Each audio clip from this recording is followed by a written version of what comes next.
আম্মা, আজকে রুটির সাথে কি বানিয়েছো? আজকে রুটি নয়, আজকে পরোটা বানিয়েছি। আর তার সাথে বানিয়েছি ক্যাপসিকাম, পেঁয়াজ আর টমেটো দিয়ে একটা সবজি। তবে এটা শুধু পরোটা নয়, লুচি, রুটি সবার সাথে খেতে খুব ভালো লাগে। ক্যাপসিকাম আর পেঁয়াজগুলোকে বড় বড় টুকরো করে ভেজে নিয়েছো তো? হ্যাঁ, বড় বড় টুকরো করে ভেজে নিয়ে আলাদা করে তুলে রেখেছি। তারপর প্যানে কি দিয়েছো? গোটা জিরে, লঙ্কার ফোড়ন?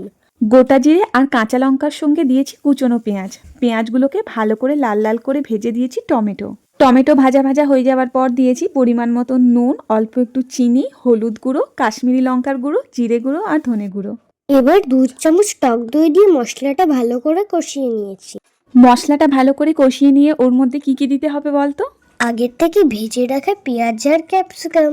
পেঁয়াজ আর ক্যাপসিকাম দিয়ে ভালো করে নাড়িয়ে উপর থেকে দিতে হবে গরম মশলা আর অল্প একটু ধনেপাতা কুচি।